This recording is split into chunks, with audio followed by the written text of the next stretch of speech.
It's Redstone with another Minecraft video for you today. Today I'm going to be teaching you how to build a flush tileable double piston extender. If you don't know what a double piston extender is, it's basically two pistons linked together that will push a block 2 blocks away from its original position and then fully retract it to where it was. So, just to demonstrate it, I have 3 set up right here. They pop out. I put this wall here just to show you that it's flush. You could really extend it here, but I just left it out so you could see that they indeed are tileable. And then you can just unselect this, and they'll go back in. If you looked closely, you'll notice that this block right here popped out briefly, and that's the reason why there's this part here. At the very end of the configuration, you have to have this 2 wide cell, and basically all it does is it pushes out a wall block and retracts it again, and that just updates a piston to let this retract, because the way this works with being flush is it has bud switch in the back right here. This blocks the bud, and this piston gets budded. So that's how it extends without any noticeable wiring. So over here I have 2 different double piston extenders that are flush and tileable side by side, hooked up to the same timing on the same lever. We're going to go ahead and compare the sizes and the timings. The one on the right is Cube Hamsters. If you haven't already checked out his channel, I'm going to put a link in the description below because I really think you should look at that. He's the guy that started building the large, complex flying machines before anyone else, and he has a lot of really cool inventions too. So go ahead and check him out. And this one is the one I made. So this one is a couple years old. It's from 2012, but it still works as long as you change the timings. In his video, the timings of these repeaters weren't working in 1.8, so I looked in at the comments and someone commented that you needed to change it up a little bit, so I changed the timings and now it works. So let's just compare the speeds.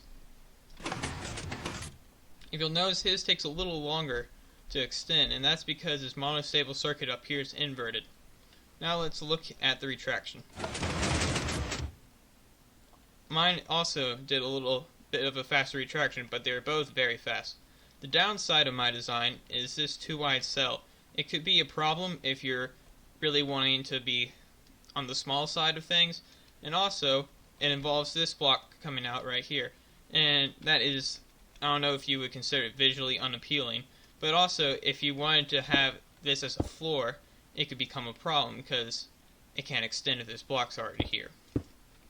So now I'm going to go ahead and teach you how to build this. Alright, so to build this you're going to need everything you see in my inventory. I went ahead and did the first couple steps just so you didn't have to watch me build up a little platform and start building. So these are 2 sticky pistons facing this direction with a block right there. So this is the base of your double piston extender. Next you're going to want to come down here, and you see where this piston is here. You're going to want to go ahead and place a block 1 block below that. Then you're going to want to come up, place a block up here, come back, and kind of have the same pattern. So it kind of zigzags up and down. Next, you're going to want to put a repeater up here, and you're going to set that for 4 ticks. And then we'll put a repeater down here, set it for 2, repeater over here, and set it for 4.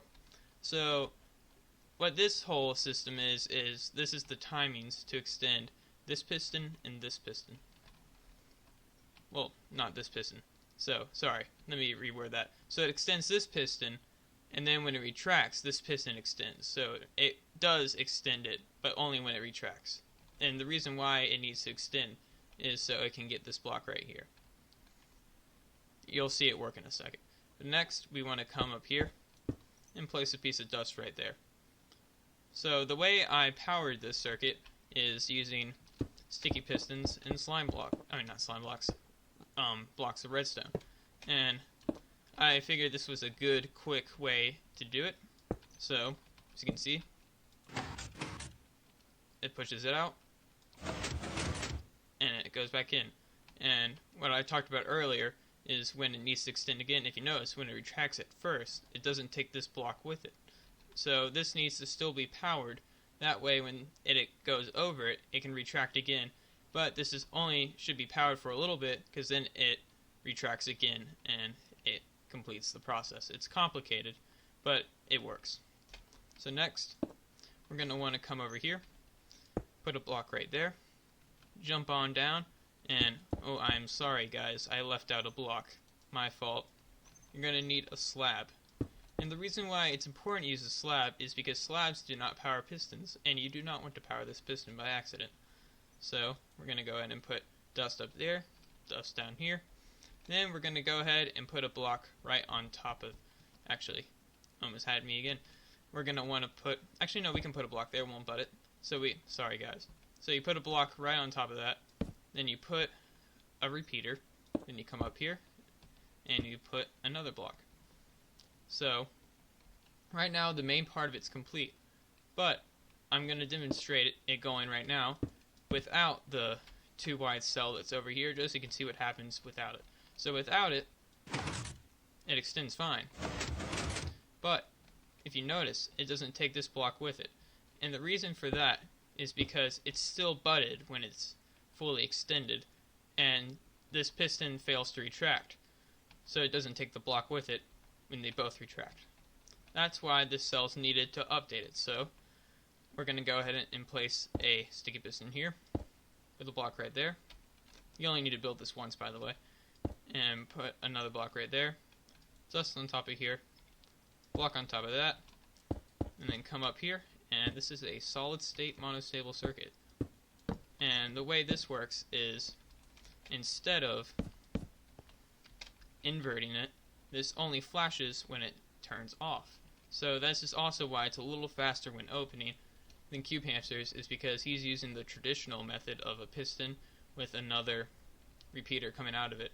And that's not a bad method, but as a result you're going to have to wait for this to turn off and that to retract. It just takes some extra time for opening. So now we are fully done. We can go ahead and power this right here, and then we can do this. And oops, sorry guys, I'm going to want to put that for 2 ticks. I apologize. So let's try this again. There we go. It works great. So if you want to continue building this, all you got to do is, before I built this part, continue building the other part, and just, you can stack it infinitely this direction. You can pretty much do whatever you want with them. You could try making a trap. I'm not really sure what you would do with it, because there's just so many combinations of things you can do with it, as farms, traps, defenses, everything, doors. So I hope this helps you in your Minecraft creations. As always, if you like this video, please leave a like and subscribe. See ya.